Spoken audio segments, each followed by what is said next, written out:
This is AP exam from 2017, again problem number 2. Populations of large terrestrial animals such as African elephants and snow leopards are in decline around the world. Many of these large animals are now on the verge of extinction.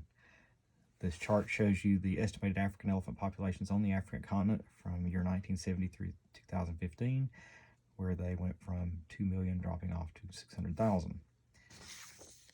This question first asks you to use the data provided in the table to plot the elephant population data as points on the grid below, placing the independent variable on the x-axis and clearly labeling the axes. So first of all, remembering that the independent variable is almost always going to be your time. So first thing they would have been looking for is years to be on the x-axis. And the other information that they would have been after would be on the y, which was the population. As you can see, and one thing that is missed quite often on these type problems when they ask you to graph, is first you need to make sure that your units are spaced correctly apart. You can't just randomly start at one point and just put the numbers on the graph all spaced the same amount apart. That's one of the biggest things we see missed. And also the same for the years. So this is worth 2 points. 1 point for correctly labeling and having your correct scale, getting the scale correct. And then 1 point for correctly plotting the data with no more than one error. So in other words, your points needed to be accurate, but you could miss one of them. So one could be off. If you had more than one off, you did not get the point.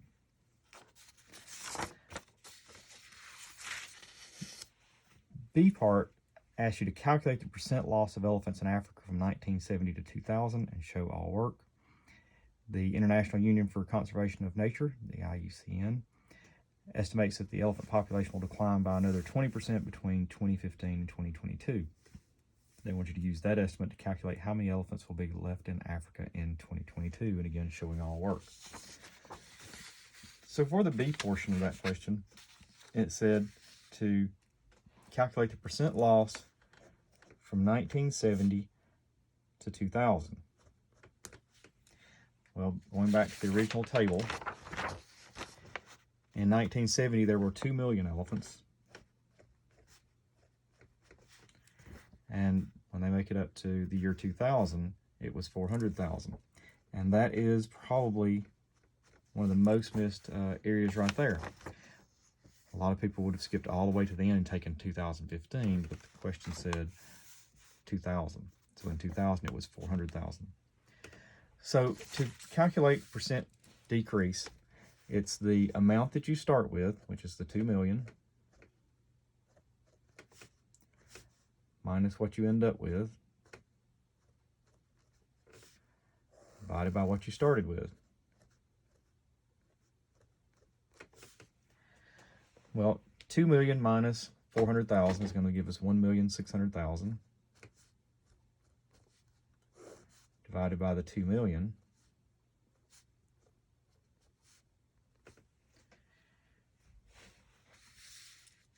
The 1 point, if we wanted to do it in scientific notation, you could do the same problem. They gave credit for using scientific notation as well. If you set it up that way, you would have 2 times 10 to the 6th minus 4 times 10 to the 5th, all over 2 times 10 to the 6th.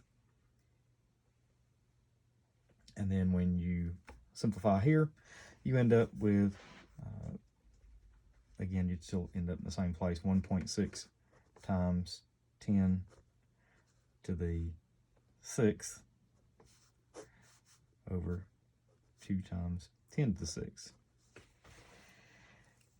You can, in this case, could just mark out zeros as you got all the way across to end up with the 16 over 20, or here you would end up with 1.6 over 2. And 1.6 over 2, if you take 1.6 and divide it in half, you end up with just 0.8. And converting that to percent, 2 places, you end up with 80%. So what that says is from the year 1970 to 2000, we had an 80% decrease in the population of African wild elephants. Now the next part said to account for what's going to change if we take what's going to be around in 2015. So the 2015 population was down to 600,000.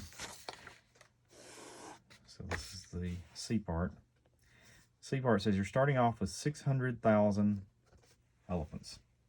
And with 600,000 elephants that you're starting off with, it says we anticipate by the year 2022 losing another 20%.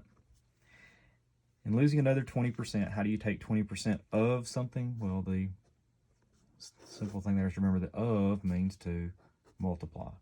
So if you're taking 20% of 600,000, you're simply multiplying by 0.2, taking 20% of something. And as you multiply that out, you end up with 480,000 are going to be left. How do you do that? That's not what this multiplies to give you. So how do you come up with that answer? In multiplying these two things out, you end up with 120,000. But that's not what's going to be left. That's the 20. That's going to be the 20%. But you want to know how many are going to be left, so you have to subtract that. So the 600,000 then minus 120,000 is where the 480,000 comes from. They gave credit for doing it that way, but what they want to really know is they want to know what's left. So if you're losing 20% and you want to know what's left, that means that 80% is still going to be around of this number. So the not having to worry about missing it by putting that down and not finishing the problem, forgetting to go back and subtracting to get this answer, if you just take the 80%, 600,000, taking the 80%, get you immediately to there will anticipate being 480,000 elephants left in the year 2022. Now again, this problem could have easily been worked with scientific notation as well, where you would be taking the percent of the numbers in scientific notation. Either way, perfectly acceptable.